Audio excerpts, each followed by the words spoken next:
Gangster बोलेगा, मूसेवाला के राज भी खोलेगा। जी हां, मूसेवाला केस में अजरबैजान से डिपोर्ट किए गए गैंगस्टर लॉरेंस बिश्नोई के भांजे सचिन बिश्नोई ने स्पेशल सेल की पूछताछ में कई चौंकाने वाले खुलासे कर दिए हैं। साथ ही साथ सचिन बिश्नोई ने यह भी बताया है कि दुबई में बैठकर कैसे की गई मूसेवाला हत्याकांड की पूरी प्लानिंग।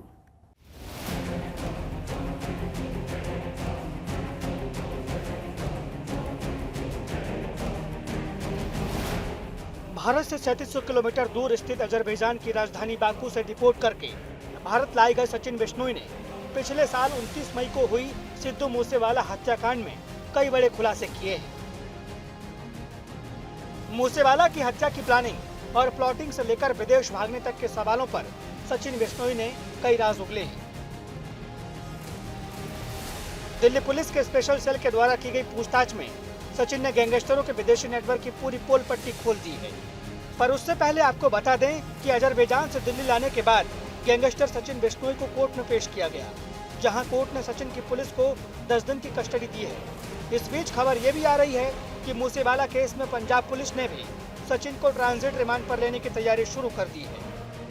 आज सुबह अर्ली मॉर्निंग सेकंड सक्सेस जो है वो स्पेशल सेल को मिली है, जिसके तहत सचिन थापन इलियस सचिन बिश्नोई को बाकू अजरबैजान से एक्स्ट्राडाइट करके लाया गया है।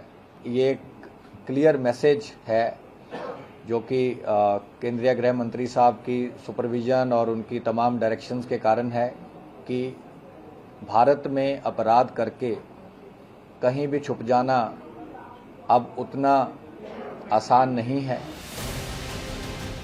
सिद्धू मूसेवाला की हत्या की सुपारी भले ही गोल्डी बरार और लॉरेंस बिश्नोई ने ली हो, पर हत्याकांड का असली मास्टरमाइंड सचिन बिश्नोई ही था। आज तक को मिली एक्सक्लूसिव जानकारी के मुताबिक सिद्धू मूसेवाला को मारने की सारी प्लानिंग दुबई में की गई थी, और जब मूसेवाला को मारने की सारी प्लानिंग हो रही थी, उस वक्त गैंगस्टर लॉरेंस बिश्नोई भी जेल से फोन पर उनके साथ लगातार संपर्क में था। इसके अलावा मूसेवाला के कत्ल में शामिल हरियाणा के शूटरों को बोलेरो भी सचिन ने उपलब्ध कराई थी। अजरबैजान में सचिन बिश्नोई के पास जो फर्जी पासपोर्ट बरामद हुआ है, उस पर उसका नाम तिलक राज टोटेजा लिखा हुआ था। सचिन ने स्पेशल सेल की पूछताछ में यह भी खुलासा किया कि मूसेवाला की हत्या से पहले वो कैसे विदेश गया और वहां पर किस किस ने उसकी मदद की।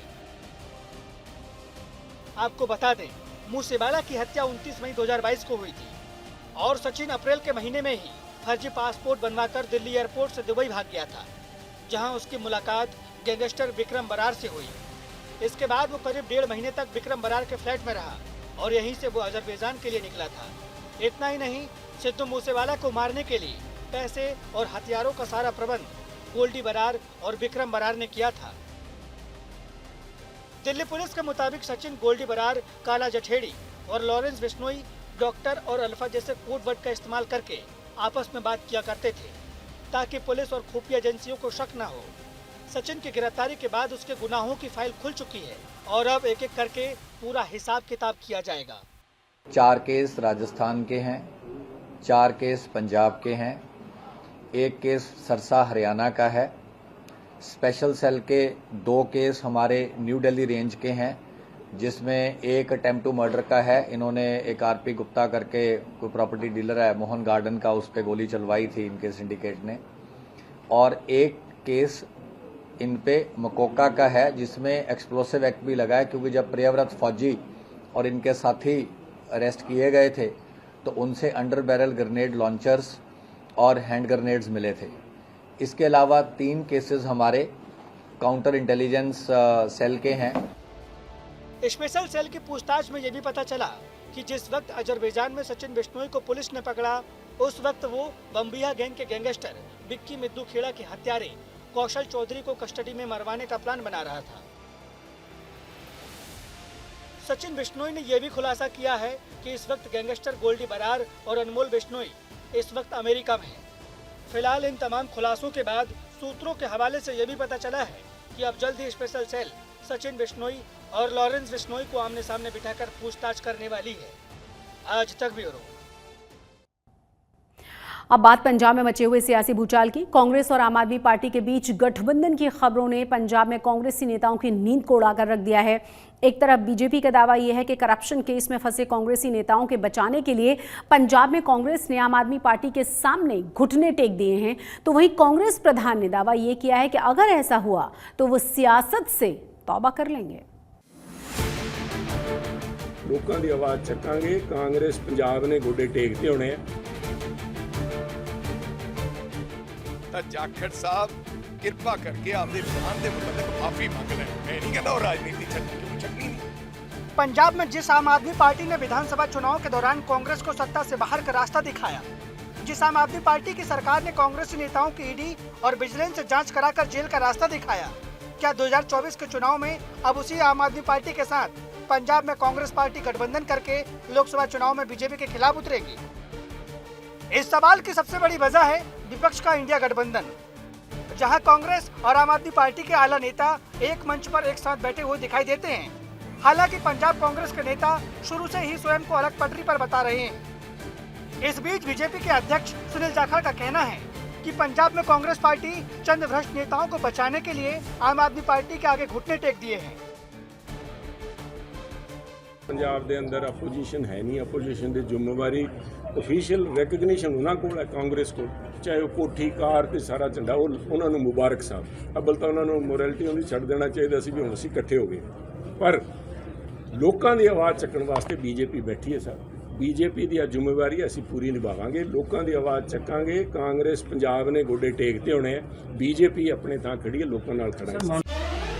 जाखड़ के दावों पर और गठबंधनों की अटकलों पर कितना दम है ये तो वक्त बताएगा, पर उससे पहले एक बार फिर पंजाब कांग्रेस के प्रधान अमरिंदर राजा वडिंग ने आम आदमी पार्टी से गठबंधन को लेकर बड़ा बयान दिया है।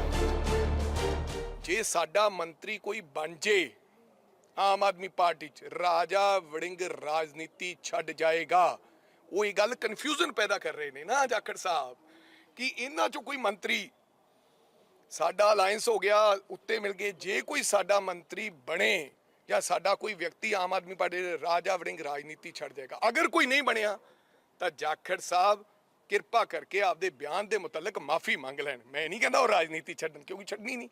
एवें इस उम्र च झूठी अफवाह फैलाउणी कि उधर मंत्री की गल चल रही है, हुण उन्हां नाल अलायंस हो गया, ये गलत गल नहीं करनी चाहिए और एडी उम्र के व्यक्ति तो इहो जिहियां गल्लां चंगियां नहीं।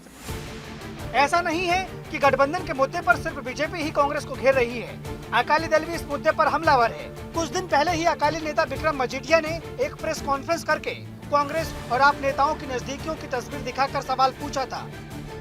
आज तक ब्यूरो। 84 सिख विरोधी दंगों के दौरान पुल बंगस इलाके में 3 लोगों की हत्या के मामले में कोर्ट ने कांग्रेस नेता जगदीश टाइटलर की अग्रिम जमानत याचिका पर फैसला 4 अगस्त के लिए सुरक्षित रख लिया है। इससे पहले कोर्ट ने टाइटलर को 5 अगस्त को कोर्ट में पेश होने के लिए समन जारी किया था। 20 मई को सीबीआई की तरफ से दाखिल चार्जशीट में कांग्रेस नेता को दोषी बताया गया है।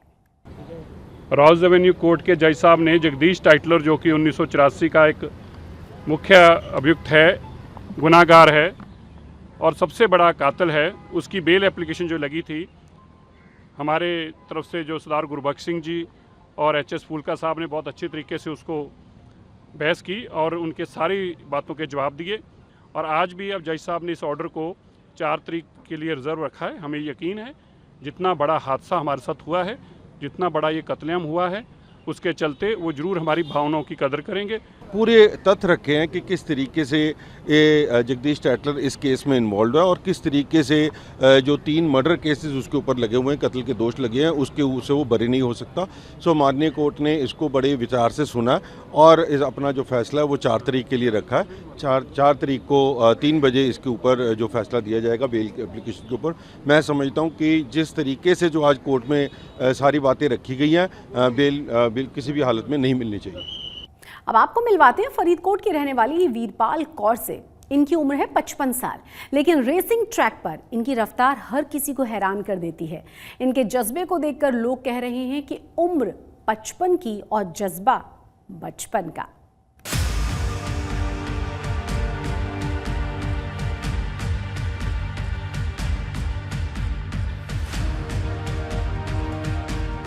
उम्र के जिस पड़ाव पर लोगों की हिम्मत और जज्बा जवाब देने लगता है, उस उम्र में फरीदकोट की रहने वाली वीरपाल कौर लोगों के लिए प्रेरणा और मिसाल बन रही है।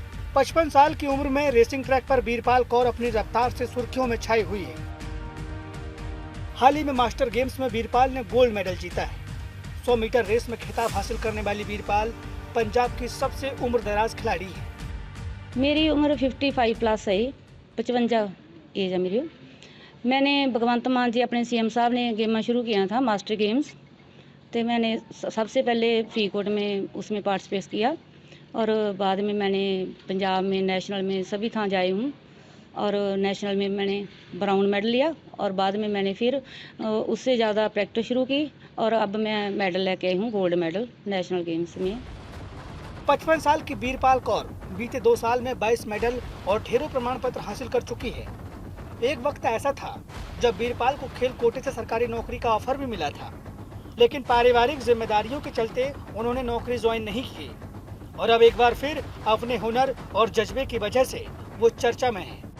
मुझे तो लगता है मैं बच्चा ही हूँ, मैं बच्चों की तरह ही अपने आप को सोच के आगे गेम करती हूँ और मेरी 3-4 किलोमीटर मैं डेली जड़ी वॉक करती हूँ, 2 किलोमीटर मैं रनिंग करती हूँ और मैं सभी को कहती हूँ कि गेमां से साथ जुड़ोगे ना तो कोई भी बीमारी जड़ी आपको नहीं लगेगी।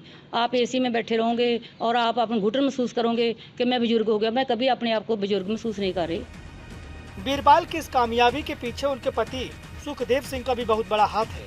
सुखदेव पंजाब पुलिस के रिटायर्ड कर्मचारी हैं और अपनी पत्नी के मिशन को हासिल करने के लिए अब उनका सपोर्ट कर रहे हैं। 55 साल की उम्र में भी वीरपाल कौर में गजब की फुर्ती है।